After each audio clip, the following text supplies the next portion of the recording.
Hello my friends, welcome back to my channel. දැන් thumbnail එක දැකපු ඔයා වීඩියෝ එක බලන්න ඇවිල්ලා තියෙන්නේ අපි ඉංග්‍රීසි වල ඉගෙන ගන්න ටිකක් අමාරු පාඩමක් සරලව ඉගෙන ගන්න. බොහෝ විට මේ පාඩම ඔයාලට YouTube වලදී මීට කලින් හමු නොවිලා ඇති. මම දැක්කෙත් නෑ මේ පාඩම YouTube එකේ තියෙනවා. ඉතින් අද ඔයාලට අරන් අපු මේ පාඩම ටිකක් අමාරුයි. මට ඕනේ ඔයා දිනනවා දකින්න. හිතන්නකෝ මට ඕනේ තව කෙනෙක් වෙන දෙයක් කරනවා දකින්න. මේ වාක්‍ය පැටර්න් එක ටිකක් අමාරුයි. හැබැයි යුකි අද සරලව උගන්වනවා. කෙනෙකුට ඕනේ තව කෙනෙක් මොනවා හරි දෙයක් කරනවා දකින්න. අන්න ඒ භාවිත ඉංග්‍රීසි වලින් කොහොමද කියන්නේ කියලා අද වීඩියෝ එකකින් බලමු. Okay, let's go to video.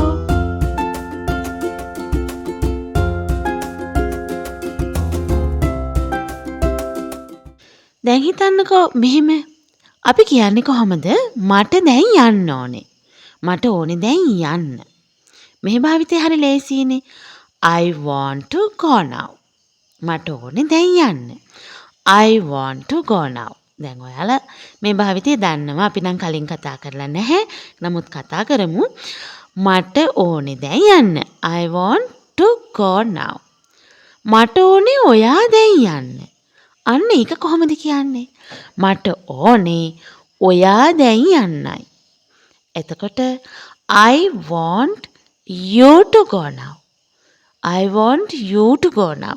දැන් ඔයාගේ දිව හුරු වෙලා තියෙන්නේ I want to කියන්නමයි. I want to. හැබැයි මේක ඊට වඩා වෙනස්.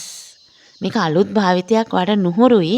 මේ නුහුරු භාවිත වල අමතක කරනවා ඉක්මනට. මේක I want you to go now.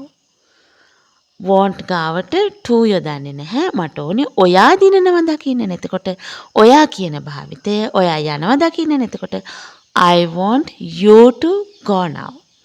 මට ඕනේ ඔයා යන්නයි. මට ඕනේ ඔයාව යනවා දකින්න. ඒ කියන්නේ මට ඕනේ දැන් ඔයාව පිටත් කරගන්න. I want you to go now. අපි තව වාක්‍යයක් බලමු ඉස්සරහට. මට ඕනේ ඔයා දිනන්නයි. ඒක කොහොමද කියන්නේ? මට ඕනේ දිනන්නයි කියන්නේ කොහොමද? I want to win. I want to win. මට ඕනේ දිනන්නයි. I want to win. හැබැයි මට ඕනේ ඔයා දිනනවා දකින්නයි. එහෙම නැත්නම් මට ඕනේ ඔයා දිනන්නයි. මේක කොහොමද කියන්නේ? මට ඕනේ ඔයා දිනන්නයි. I want you to win. I want you to win. මට ඕනේ ඔයා දිනන්නයි. ටිකක් අමාරුයි. නැවතිල්ලේ ටිකක් බලන්න. දැන් මේ වීඩියෝ එක තේරෙන්නේ නැත්නම් දෙතුන් වතාවක් බලන්න. ඔයාට හොඳට තේරුම් ගන්න පුළුවන් විදිහට යෝකී අද කියලා දෙනවා. මට ඕනේ ඔයා දිනන්නයි. I want you to win. දැන් මට ඕනේ දිනන්නයි කියන එකේ මට ඕනේ ඔයා දිනන්නයි කියන එකේ වෙනස තේරුම් ගන්න. මම එක ස්ක්‍රීන් එකේ සෙන්ටෙන්සස් දෙකම අරන් ආවා. ඔයාට මේ වෙනස තේරුම් ගන්න ඕනේ. හින්දා අපි තව වාක්‍ය කිහිපයක් ඉස්සරහට බලමු. ඕකේ? මට ඕනේ ඔයා මාව තේරුම් ගන්නයි. මට ඕනේ ඔයා මාව තේරුම් ගන්නයි. සාමාන්‍යයෙන් අපි වැඩියෙන් කියන වාක්‍යයක් නේද? මට ඕනේ ඔයා මාව තේරුම් ගන්නවා දකින්නයි. මේක උදාන වාක්‍යයක් අපේ පෙම්වතුන් අතර. එතකොට කොහොමද කියන්නේ? මට ඕනේ I want you to understand me. මට ඕනේ ඔයා මාව තේරුම් ගන්නයි. I want you to understand me. I want to මෙතනට යොදා ගන්න එපා. ඔයාගේ දිව මං කිව්ව හුරු වෙලා තියෙන I want to කියන්න කියලා. I want you to understand me. මට ඕනේ ඔයා මාව තේරුම් ගන්නයි. දැන් තේරෙනවද භාවිතය? I want you to understand me. මට ඕනේ ඔයා මාව තේරුම් ගන්නයි. Let's see next sentence. ඇයට ඕනේ මම ඇයව බඳින්නයි. දැන් බලන්න මේ වාක්‍ය ටිකක් කලින් කතා කරපු වාක්‍ය දෙකට වඩා වෙනස්. ඇයට ඕනේ මම ඇයව බඳින්නයි. එතකොට ඇයට ඕනේ she wants. want නෙවෙයි මෙතන wants. මොකද සරල වර්තමාන කාලේ අපි ඒකවචන නාම පදයක් එක්ක ක්‍රියාපදයක් ඒකවචනෙන් තියෙනවා. දැන් verbs ඒකවචන කරන හැටි අපි ඉගෙන ගත්ත verbs පාඩමේ link එක description එකේ තියෙනවා. ඒක බලන්න. ඒක ඉතාම වැදගත් පාඩමක්. එතකොට ඇයට ඕනේ මම ඇයව බඳින්නයි. එතකොට she wants me to marry her. හොඳට බලන්න මේක ටිකක් අමාරු භාවිතයක්. She wants me to marry her. ඇයට ඕනේ මම ඇයව බඳින්නයි. She wants me to marry her. She wants to නෙමෙයි. She wants me to. මම ඇයව බඳිනව දකින්න තමයි ඇයට ඕනේ. ඇයට ඕනේ කොහොම හරි කරලා මාව අල්ලගන්න. අපේ පිරිමි ළමයි කියන්නේ එයාට ඕනේ මගේ කරේල් එන්න කියලා. අන්න ඒක තමයි ඔය ඉංග්‍රීසි වලින් කිව්වේ ඔහොම. She wants me to marry her. Okay? Let's see next sentence. ඔහුට ඕනේ ඇය සාර්ථක වෙනවා දකින්නයි. ඔහුට ඕනේ ඇය සාර්ථක වෙනවා දකින්නයි. සාමාන්‍යයෙන් පිරිමි කට්ටිය කැමති නෑ කාන්තාව සාර්ථක වෙනවට නේද? නමුත් ඔවුන් කැමති දැන් සාමාන්‍යයෙන් කාන්තාව සාර්ථක වෙනවට කැමති පරාර්ථකාමී පිරිමිත් ඉන්නවා. ඔහුට ඕනේ ඇය සාර්ථක වෙනවා දකින්නයි. එතකොට කොහොමද කියන්නේ? ඔහුට ඕනේ he wants අන්න එතනත් ඒක වචන නාමපදයක් එක්ක wants යෙදෙන්නේ ක්‍රියාපදයක් මේ ඒක වචනෙන්මයි. එතකොට he wants her to succeed. success නෙමෙයි succeed. මේ සාර්ථක කියන පදයේ success සාර්ථක කියන නාමපදය. හොඳේ success. succeed කියන්නේ සාර්ථක වෙනවා. succeed කියන්නේ සාර්ථක වෙනවා. ඔයාලා මේක වරද්දනවා බොහෝ තැන්වල සිංහල අපි ඉංග්‍රීසි වලදී සාර්ථක වෙනවා කියන එකටත් success භාවිතා කරනවා නැහැ. succeed සාර්ථක වෙනවා ක්‍රියාපදය. success adjective එක සාර්ථක කියන සාර්ථක වෙනවා කියන ක්‍රියාපදේ succeed. හොඳට මතක තියාගන්න. එතකොට ඔහුට ඕනේ ඇය සාර්ථක වෙනවා දකින්නයි. He wants her to succeed. He wants her to succeed. Okay? Understand? අපි බලමු තව වාක්‍යයක්. මේක ඔළුවට දාගන්න මනසේ වෙන මොනවත් තියාගෙන මේ වීඩියෝ එක බලන්න එපා. ඒ වගේම වීඩියෝ එක අවසන් වෙනකම්ම බලන්න. ඔයාලට ඉංග්‍රීසි වල හම්බෙන පුංචි ටිප්ස් මම කතා කරනවානේ. යෙදෙන අවස්ථාවල් වලදී සමහර වෙලාවට වෙනම පාඩමකින් කියලා දෙන්න ඕනේ දේවල් එක ලොකු පාඩමක් ඇතුළේ මම ඔයාලට කියලා දෙනවා. අන්න ඒක නිසා පාඩම මග හැරලා ස්කිප් කරන්න නැතුව නොකර යන්න. ස්කිප් නොකර බලන්න. මොකද ගොඩාක් වැදගත් පාඩමක් ඉංග්‍රීසි ඉගෙන ගන්න දැවෙන අවශ්‍යතාවයක් තියෙනවනම් පාඩම ඉවර වෙනකල් මනස නිරවුල්ව මේ පාඩමට සවන් දෙන්න. Okay, let's see next sentence. අම්මට ඕනේ මම තරඟේ දිනන්නයි. සෑම මවකගේම ප්‍රාර්ථනාව දරුවන් දිනනවා දකින්න නේද? අම්මට ඕනේ මම තරඟේ දිනනවා දකින්නනේ. අපේ අම්මට ඕනේ මාව දිනවන්න. ඒක කොහොමද කියන්නේ? Amma wants me to win the race.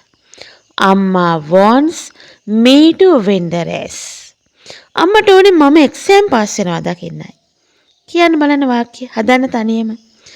Amma wants me to pass the exam. Amma wants me to pass the exam. අම්මට ඕනේ මම තරඟය දිනන්නයි. Amma wants me to win the race. Amma wants me to win the race. Next sentence. තාත්තට ඕනේ මල්ලි දොස්තර කෙනෙක් කරන්නයි. තාත්තට ඕන වෙලා තියෙනවනේ මල්ලි දොස්තර කෙනෙක් කරන්න. සමහර දෙමාපියන්ට Taman නොදැක්ක දිනන්න බැරි වෙච්ච ලෝකේ දරුවන්ගෙන් දිනන්න උත්සාහ කරනවා. නේද? ඒක සාමාන්‍ය දෙමාපියන්ගේ සිරිත ස්වභාවය ඒක. තාත්තට ඕනේ මල්ලි දොස්තර කෙනෙක් කරන්නයි. ටිකක් නැවතිල්ල ටිකක් කතා කරගෙන මේ පාඩම යමු. ඔයාලට ඔළුවට දාගන්න ඕනේ නිසා තාත්තට ඕනේ daddy wants එතනත් ඒක වචන නාමපදයක් එක්ක ඒක වචන ක්‍රියාපදයක්. daddy wants මල්ලි to be a doctor. මල්ලි දොස්තර කෙනෙක් වෙනවා දකින්නයි. be a doctor. daddy wants මල්ලි to be a doctor. තාත්තට ඕනේ මල්ලි දොස්තර කෙනෙක් කරන්න.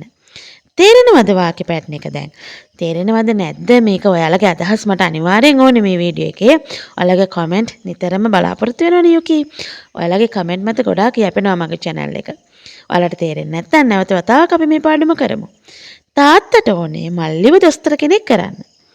Daddy wants මල්ලි to be a doctor.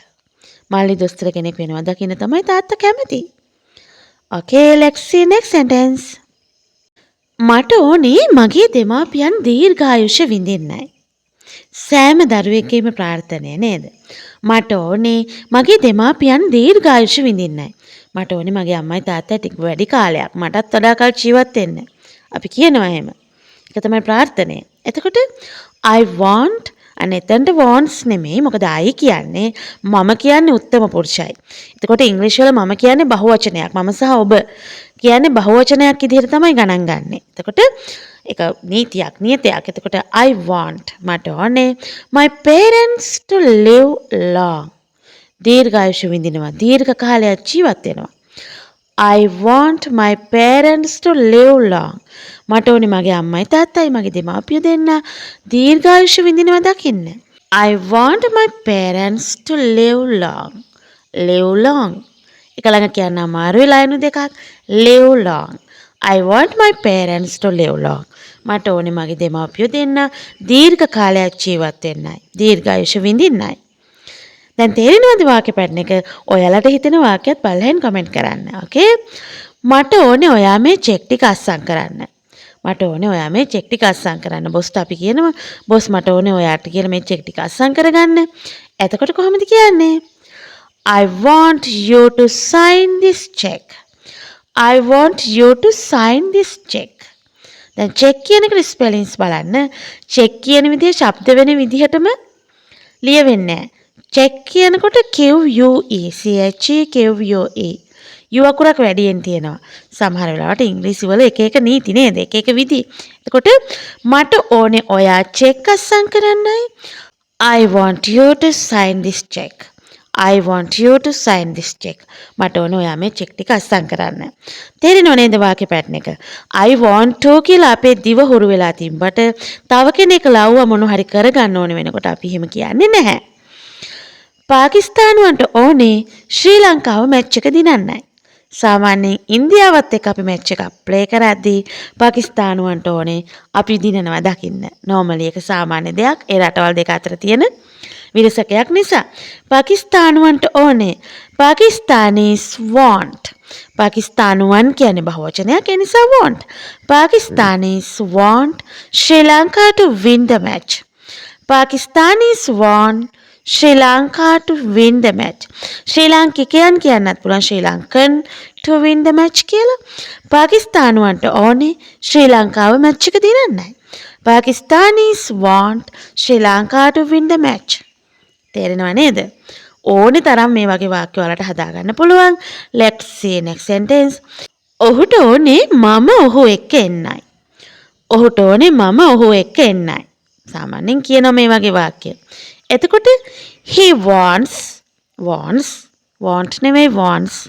he ඒක වචනයි. he wants me to come with him. he wants me to come with him. ඔහුට ඕනේ මම ඔහු එක්ක එනවා දකින්නයි. ඔහු එක්ක යන්නයි.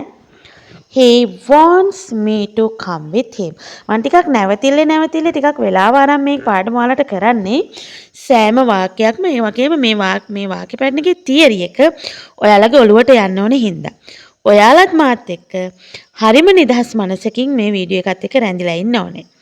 Okay, let's see next sentence. මට ඕනේ ඔයා සතුටින් ඉන්නයි. අපි කැමතියි තව කෙනෙක් සතුටින් ඉන්නවා දකින්න. අපේ ආදරණීයන් සතුටින් ඉන්නවා දකින්න තමයි අපට ඕනේ. අපි ඕනේ දෙයක් ඒ වෙනුවෙන් කරනවා නේද? මට ඕනේ ඔයා සතුටින් ඉන්නයි. I want you to be happy. I want you to be happy.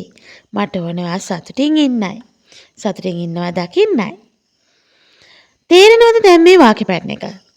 මං හිතන්නේ මම වාක්‍ය ගණනාවක් එක කතා කරා. විවිධාකාරයේ වාක්‍ය ටිකක් අමාරුයි. අමාරුයි කියලා හිතුවොත් නම් ඉගෙන ගන්න බෑ. ඉංග්‍රීසි කියන්නේ අමාරු භාෂාවක් නෙමෙයි. ඉංග්‍රීසි වල තියෙන්නේ අපිට අල්ලගන්න ටිප්ස් ටිකක්. ඉංග්‍රීසි ඉගෙන ගන්න ටිප්ස් ටිකක්. ඒ වගේම ඉංග්‍රීසි කවදාවත් ඉගෙන ගන්න එක ඔයාලට මාස 3කින් ඉංග්‍රීසි ඉගෙන ගන්න නවත්තන්න බෑ. ඉංග්‍රීසි ඉගෙන ගන්න එක කවදාවත් මැරෙන තුරාවට නවත්තන්න බෑ. ඉංග්‍රීසි කියන්නේ අලුත් වෙන භාෂාවක්. ඉංග්‍රීසි ඉගෙන ගන්න එක නැවැත්තුවොත් අපි ඕල්ඩ් ෆැෂන් එකේ හිර වෙනවා. මම හැමදාම කියනවා ඕල්ඩ් ෆැෂන් එකේ ඉංග්‍රීසි වල හිර වෙන්නේ නැතුව අපි අලුත් භාවිත ඉගෙන ගන්න ඕනේ. ඉංග්‍රීසි ඔයා අතාරපු දවසේ ඉඳන් ඔයාගේ කඩා වැටීම, භාෂාවේ අමතක වීම පටන් ගන්නවා. ඒක නිසා මැරෙන තොරාවට ඉංග්‍රීසි ඉගෙන ගැනීම මේ අපිත් ඉංග්‍රීසි ඉගෙන ගන්න එක නවත්තන්නේ නැහැ. දෛනිකව පත්තර කියනවා, ඉන්ටර්නෙට් යූස් කරනවා. මෙන්න මේ දේවල් එක්ක අපි ඉංග්‍රීසි තව අයගේ වීඩියෝස් බලනවා. දැන් අපි ආත්මార్థකාමී වෙලා තව අයගේ වීඩියෝ බලන්න නැතුව ඉඳලා හරියන්නේ නැහැ. එතකොට තව දේවල් ඉගෙන ගන්න, තව කෙනෙක්ගේ වීඩියෝ එකක් තුළ අපිට ගොඩක් දේවල් ඉගෙන ගන්න තියෙනවා. අනේක නිසා මම ඔයාලට යෝජනා කරනවා මේ වාක්‍ය පැන් එක හරිම නිවි හැනහිල්ල දෙතුන් වතාවක් බලලා තේරෙන්නේ නැත්නම් ඩවුන්ලෝඩ් කරගෙන බලන්න. ඔන්ලයින්ම බලන්න ඕනේ නැහැ, මම එහෙම කියන්නේ නැහැ. ඩවුන්ලෝඩ් කරගෙන බලලා මේ වාක්‍ය පැන් එක පුරුදු වෙන්න. ඉතින් එහෙනම් අදත් ජිහින් එන්නම් Yuki. Thank you for watching and don't forget subscribe and comment. I propose you please like and share this video. Okay my friends, bye bye. See you again.